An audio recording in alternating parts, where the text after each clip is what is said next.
Hi! I'm Nadi. I'm 34 years old. I'm Gab. I'm 37 years old. We're back after 5 years. So, nung bago pa lang kaming kasal, we had this idea na gumawa ng parang time capsule type of video na we will answer same set of questions annually during our anniversary. So, nakapag-film kami nung first anniversary. Unfortunately, we missed 4 years. So, second, hindi kami nakapag-record. Third, fourth, and fifth. So, ngayon namin naisipan na ituloy siya on our 6th anniversary. So, today, we will answer the same set of questions that we answered 5 years ago. Yeah, so, let's start.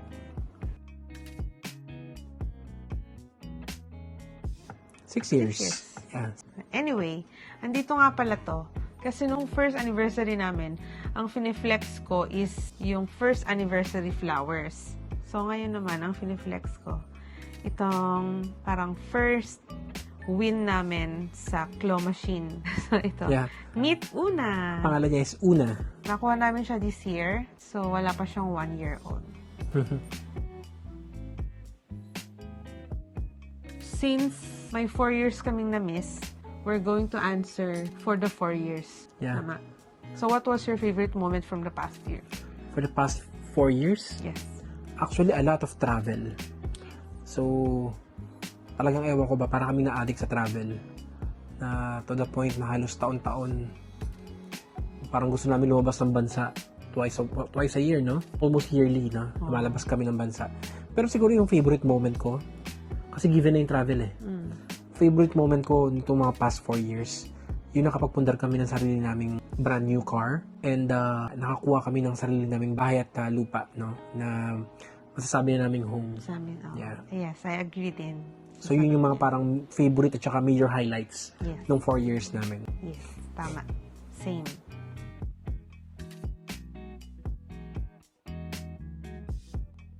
Least favorite moment? We had a few. Like, una is, nagkaroon kami ng failed IVF. Nag-try kami mag-IVF and unfortunately, yung first try namin failed.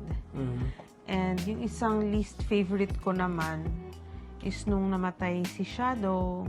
So yun. What about you? Siguro madagdag ko lang. Doon kasi sa first video, clueless pa tayo dun sa mga nangyayari. So siguro another least favorite namin itong mga past 4 years is yung nangyaring ectopic pregnancy. Na-mention namin dun sa previous video pero ang gusto ko lang i-mention siya ngayon kasi kumbaga yung naging result nung pag-aalala namin ng mga panahon na yun actually is nag-cause siya ng pagtanggal ng right fallopian tube ni Nadi. So, yun. Yung pagtanggal ng right fallopian tube, yung mga miscarriage namin, and then, pinaka-major heartache pa sa amin yung pagkawala ni Shadow. Sobrang heartbreaking talaga yung para sa amin. Totally, parang nagbago yung life namin during that time. Which happened lang nitong January, this year, 2025. Kasi si Shadow, sobrang special sa amin nung nagsisimula pa lang kami. Si Shadow yung parang panganay na anak namin na talagang nagbuong, parang although wala kaming baby pa, si Shadow kasi yung parang sobrang lapit sa amin na tinuring talaga namin siyang anak. No? Kaya nung nawala siya, sobrang parang gumuho yung mundo namin. No?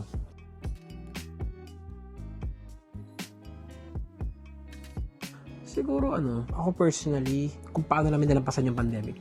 That's one. Pero biggest challenge nga yung kung paano mag-move on sa pagkamatay ni Shadow. Then, ako, ang isa sa mga biggest challenge ko rin is paano mag-cope sa failed IVF.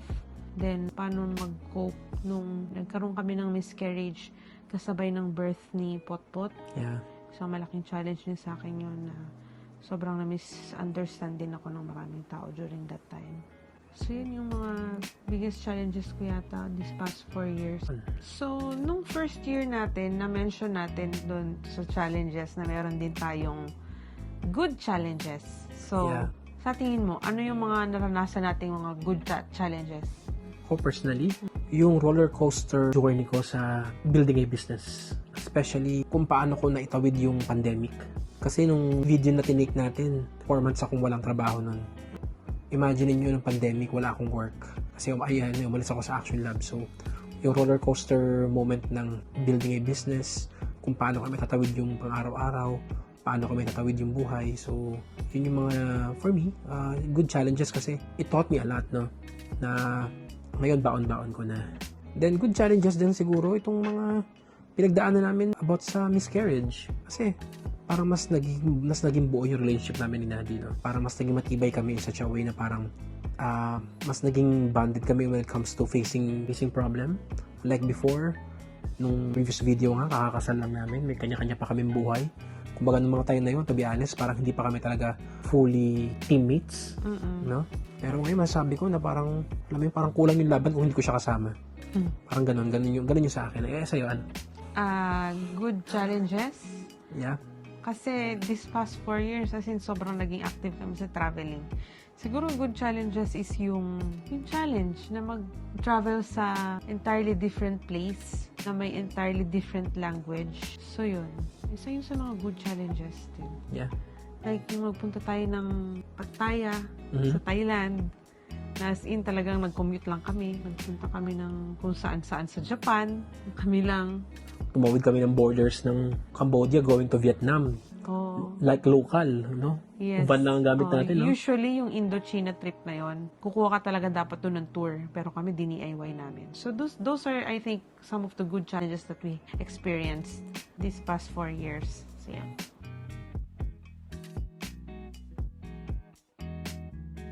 Biggest decisions.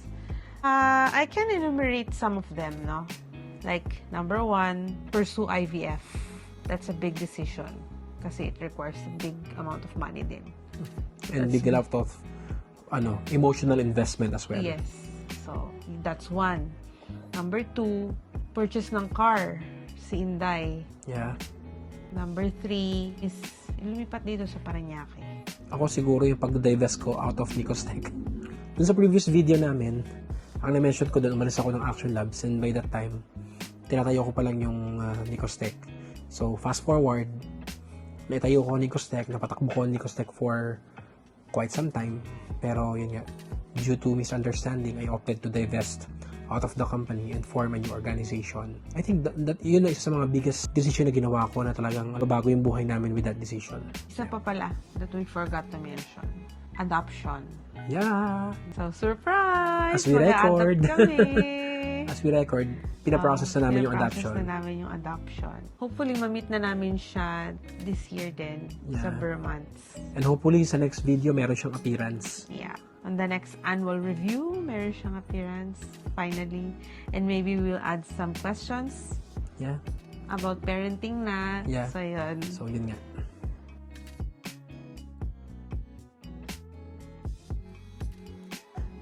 Madami. Pero siguro, Wait lang. ano? Para kasi Golden Retriever boy. Actually, ang hirap itong i-define. Kasi dun sa 4 years na yon, nagpasig kami, nag-antipolo kami, now nasa Parañaque kami. Sige, isa-isahin natin. Nung nasa Pasig tayo, anong favorite nating kainan? Nung nasa Pasig tayo, buhay natin nun kasi is pandemic. So, we loved to cook back then. Pero from time to time, lumalabas kami ng bahay. Kumakain kami dun sa Mr. Pogi. Sa may Wiomi, sa may tapat ng Timog. Yun yung favorite place sa mga natin. favorite namin Yeah. yun. And then sa Antipolo naman, Samgyup. Samgyup pa rin. Samgyup salamat. Yeah, Samgyup salamat. Siya yung isa sa mga naging favorite namin, Samgyup salad, no? Then, nung paglipat namin ng Antipolo, actually, Samgyup salamat pa. Ngayon, meron kami bagong kinahihiligan. Yes. Sumo Nico. Nico. Yeah. Favorite namin doon ngayon. Ano siya? Samgyupsal siya, parang samgyupsal, pero... Hindi, yakiniku siya. Pero parang yun nga, parang samgyupsal siya, pero yakiniku siya. So, it's Japanese style. Parang Japanese style samgyupsal. Hindi nga samgyupsal, Yakiniku. nga. Yakiniku. Masarap siya, actually. Maganda yung service nila, maganda yung meat yung quality ng meat nila. Kaya, yun yung favorite namin. Yeah. Kami nila Pat, no? From time to time, kumakain kami doon.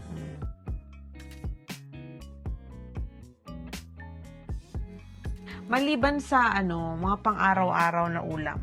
Gusto kong magluluto. At gusto ko nire-request yung spaghetti mo. Ako naman yung arroz caldo. Arroz caldo, alagab. Arroz caldo, alagab. Na ano yun parang inspired by kwento na masarap ang arroz caldo ni Tito Friendly. So gumawa ako ng sarili kong version kung paano ko maaabot yung quality nun. Hindi mo maaabot yun kasi native chicken yun. Yun. So, masarap talaga yun. Yeah. Pero kahit ang paano, Pero, masarap pa din naman yung akin. Second yun sa'yo. Yeah. Pero masarap pa rin. Yeah. So, yan, yung love to cook the most, yung nire-request, hindi yung pang everyday, like adobo, Yeah. sinigang. Hindi, yung nire-request talaga. So, sa akin, favorite kong nire-request yung arroz caldo, lalo pag hindi nagda-diet. So, siya naman, spaghetti.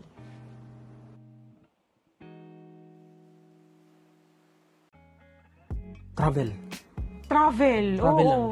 Travel lang talaga. I mean, parang, As in, hindi kami mapapakali sa buhay namin. parang alam mo, i-judge man kami no, sa mga nakakapanood nito.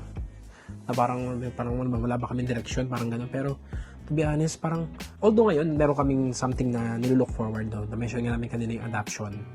Pero, aside from that, alam mo, parang yung mga frustration namin, yung mga heartaches namin, doon sa mga failed attempts, yung mga miscarriage natin, nagiging outlet namin ng traveling.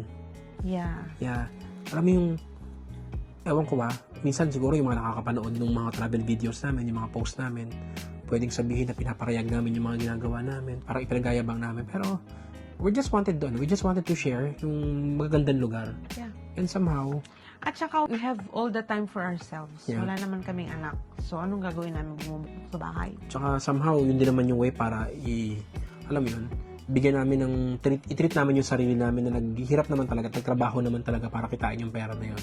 Yeah, pinaghirapan naman. Mahirap naman yung ipinangutang namin para lang makapag-travel, di ba? Yeah. So, we love traveling kasi alam mo yung pag nag-travel kami, parang nakakalimutan namin yung mundo. Oh. Di ba? Na parang na-explore naman yung iba't ibang kultura, na parang challenge ng paano ka makakasurvive sa isang lugar na hindi mo nga naiintindihan yung salita nila. But then again, kita mo, nakakasurvive ka, di ba? I mean, nalampasan mo yung mga challenges na yun, di ba? And yun ang pinakamaganda actually, yun nga. Makikita mo yung kultura nila, yung way of living nila. And maiisip mo na, meron palang iba pa na pwedeng gawin, di ba? Actually, we've been to Hong Kong, ilan na ba? 2019, tayong dalawa. Then, ang next na punta natin noon, Bumalik tayo kasama si Pat muna. Pat muna. Oh, yun yung next na Hong Kong natin, di ba? Then, kasama si Ina. Yes. Then, kasama si na... Tayo lang ulit. Bumalik tayo doon kasi gusto natin puntahan yung Frozen. Oo. Ngayon, sorry, apat. And surprise! Surprise! Pabalik na naman kami. Bumalik naman kami ngayon July. Ayun. And Japan, we've been there like 4 times na rin. Yeah. 4 or 3? Spring 2024, Fall 2024, Winter. Tatlo pa lang. Tatlo. And one good thing about that, nakakuha na kami ng multiple visas sa Japan.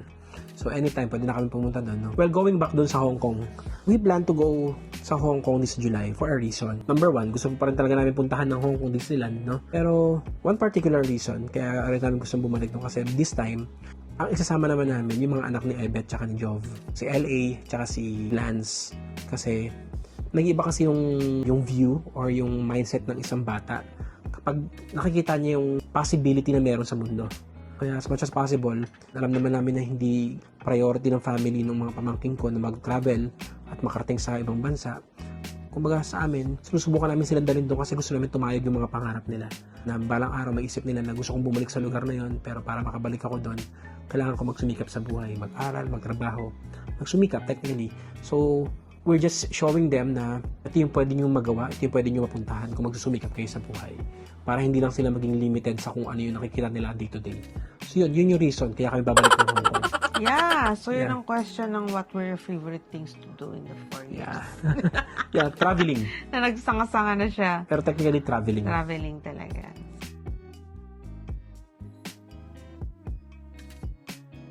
We have And forecast! And soon, magiging One Little Princess. Little Princess. Yeah. We're both excited na. Yeah. And I'm sure, no, as we record, nandun na siya sa orphanage. Andun pa siya Nandun sa pa siya sa orphanage. orphanage. So, sleeping siya. soundly. So, hindi niya paalam na meron ng dalawang makulit na mama at papa na naghihintay sa kanya. Yes. Na naghahanda para sa kanya. So, we're so excited. Yun nga. And aside from her, meron din kaming 4 cats. So, namely, si Peanut, si Happy, si Doggy, and the newest member of the family, si Kyong Kyong. Wala pa si Kyong Kyong nung na-record namin yung first Yes, video. that's why, isa din siya sa mga biggest decision namin Kwento mo si Kyong Kyong para lang recorded at masama siya sa time capsule. Ayun. Kasi since ang next question naman is house life with cats. O, dito So na let's lang. let's focus na sa cats.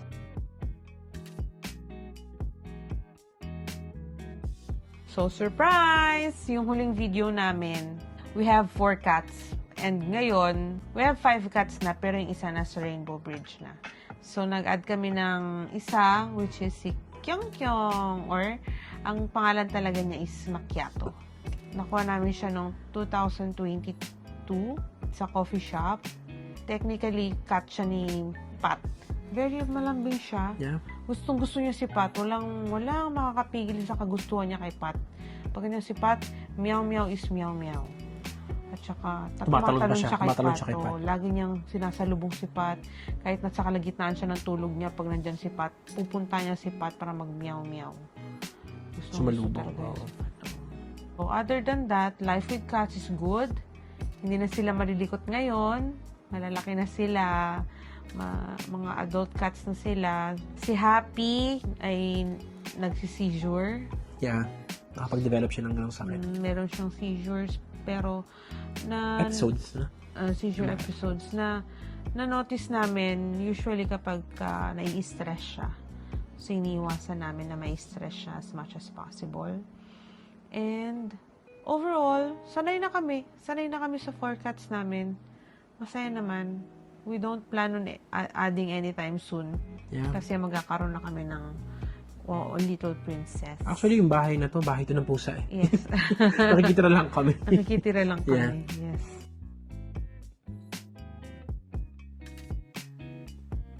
In terms of distance, yung linear meter from the Philippines, actually it's Hokkaido.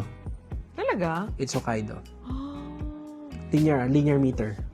Did you research this one? Huh? Did you research this one? Based lang sa mapa. Okay. Tignan ko yung mapa ng Philippines, going to Hokkaido, going to Shanghai, going to Singapore, going to Thailand, Cambodia, Vietnam. So, linear meter pinakamalayo na narating natin is Hokkaido. Hokkaido, sa bagay, papuntang Japan 4 hours, tapos magbu-bullet train pa tayo pa Hokkaido eh, di ba? Hindi, bullet train, plane. Plane. So, that's ano pa talaga? 6, technically parang 6 hours. 6. Mas malayo nga talaga siya. So, yeah. It's Hokkaido, Japan. Yeah.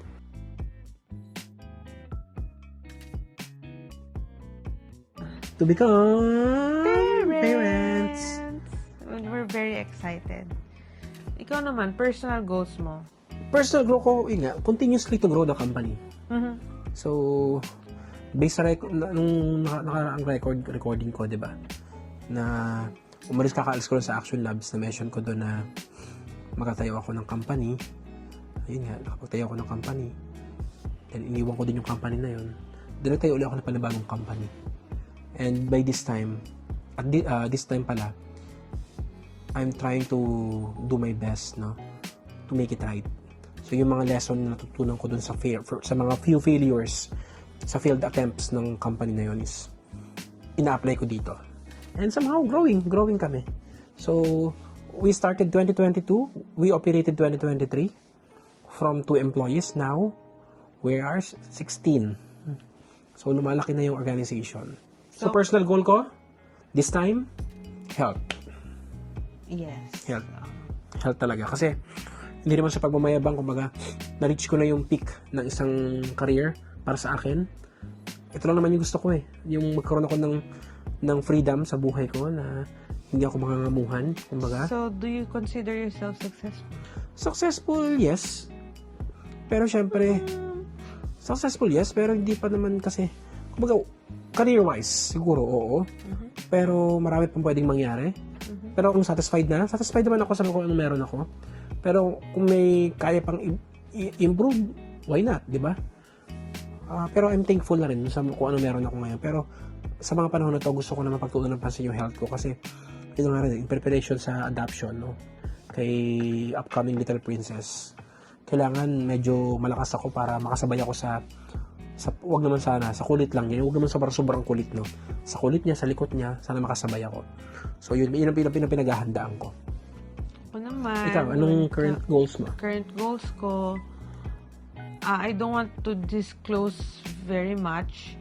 Pero, of course, yung business, sana matuloy na siya. And, goal ko din maging good mom for our little princess. And, of course, health. Maging more committed sa gym. That's the goal. Mm-hmm. Yeah. So, yun lang. Mm-hmm.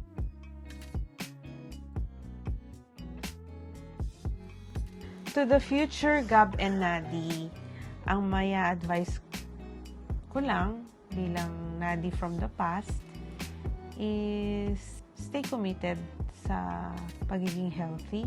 Huwag kalimutan ng Diyos. Laging magdadasal. Laging isipin na teammate kayo. Huwag kayong masyado mag-aaway. Pag-usapan kung ano ang magiging problema. Hindi mo tayo nag-aaway na eh. Sa bagay, hindi naman kami nag-aaway. Pero just in case lang, in the future, malay mo. Kasi mag-shift yung buhay natin from tayong dalawa lang sa magkakaroon tayo ng... So, magkakaroon ng parang major changes. Magkakaroon tayo ng isang major change sa buhay. So, gentle reminder lang na lahat ng problema pwedeng pag-usapan. Continue to become teammates sa isa't isa. And be good kay Little Princess. Ayoko pa kasi sabihin yung pangalan. Yeah. Surprise yun eh. Surprise. So, be good lang kay Little Princess. And lagi niyong iisipin na she came from a very difficult background. Kaya you have to be more patient with her. And give her a lot of time. Yun. Yeah. Ang may advice ko lang sa future Gab and Nadi, actually, same lang din naman eh. I mean, I'm sure sa mga panahon na to, na doon na kayo sa stage na iniisip nyo na ito pala yung buhay ng may anak. No? Ang tagal nyo pinangarap yan. Ang tagal nyong inasam-asam yan at pinaghirapan yan. So, andyan na kayo. Ang ano lang is, tuloy nyo lang, no? Always go back doon sa medyo cliche na to mula sa akin, pero kung darating yung time na medyo napapaisip kayo sa mga desisyon sa buhay, sa sitwasyon na meron kayo ngayon, lagi yung isipin, bumalik kayo dun sa simula na, I mean, technically, tanong lang is, bakit ba kayo nagsimula? Diba? Go back why you started. So, kung ano man yung meron kayo pinagdaanan ngayon, kung meron man, dami yun na pinagdaanan before eh. Diba? Kaya nyo lampasan yan. Lalo na magka-partner, I mean, by that time, I'm sure, mas strong na yung partnership nyo sa kung anong meron kayo, no? And kay Nadi naman, congratulations. Alam ko na sa point na to, Nakapag-celebrate ka na ng Mother's Day. Nakapag-celebrate ka na ng Mother's Day, no? Ako most likely baka next week mag-celebrate na rin ako ng Father's Day, di ba? So, kumusta? Naka-receive ka ba ng flowers? Siyempre. So, ano lang, congrats. Belated Happy Mother's Day. And, I'm sure sobrang happy ka. Although mahirap, alam ko, baka pagod ka. I'm sure sa mga point na to. Pero I'm sure yung pagod mo is something na parang fulfilling, no? And worth it lahat yan. Kasi may pinapalaki na tayong little one, no? Na we can call our own. So, i-advise ko na ba si Gab? So, ang advice ko naman sa'yo, Gab, hindi ko alam kung anong nararamdaman mo sa mga panahon na to. Kung pinapanood mo pa rin to. Alam ko, sobrang challenging ng mga dumaan na buwan sa'yo. Kasi nung record ko to, na-foresee ko na yung mga challenges, no? Yung mga major events na mangyayari in the next few months. So, congratulations kung yung mga project na dineploy mo or na ini-envision mo is successful. And if hindi man, at least you learn something, no? And I'm sure baunin mo yan sa mga sa mga darating pang taon. Just be humble, Gab. pinangarap mo yan, pinaghirapan natin yan. So, sana naman, sa dami-dami ng video sinasabi ko sa iyo na by that time payat na ako. Baka naman, sana naman, sa panahon na yan, payat ka na talaga, no? Sana naman. No? Kasi, pinahihiya mo ko eh. Okay? Sana by that time, payat ka na talaga. Okay? Sana by that time, wag mo tawanan yung mga sinasabi ko ngayon, ha? Sana maging proud ka na talagang pinaghirapan natin yung pagpapapayat, no? So, yun lang. Naging challenging yung past natin pareho, pero ang daming potential sa future. And I'm sure, ako, commitment ko sa'yo sa point na to. Mas pag-iigihan ko pa para pagdating ko sa panahon na yan, mas okay na tayo. Okay? Okay. Ikaw? Ano ko? Advice ko kay Nadi? Oo. Advice ko kay Nadi. Tsaka kay Gab. Tsaka, kakasabi ko lang kay kanina. Nadi. Advice ko kay Gab. Ano? Ayusin mo yung life mo, ha? Baka mamaya, sabi-sabi ka dyan ng payat ka na, pero after 1 year, di pa rin, dyan ka pa rin. Tandaan mo, meron nang nakaasa sa'yo maliit. Mhm. Diba? So, yung health mo, lagi mong iisipin na you're always enough. Never doubt yourself sa capability mo. Kung walang nagsasabi sa'yo lately, you're amazing and you're doing a very, very, very, very good job. Good job! Kay Nadi. Kay Nadi, pasensya. Haba mo pasensya mo. Feeling ko maubusan ako ng pasensya in the future eh. Haba mo yung pasensya mo, girl. Kaya mo yan. Ginusto mo yan eh. Gusto mo yan. And, of course, kung wala pa nagsasabi sa'yo, you're doing a very, very, very, very good job. Good job. Future Nadi. Yeah, future. I love you, future Nadi. So, yeah, yun lang. See you next year. See you next year. Bye-bye.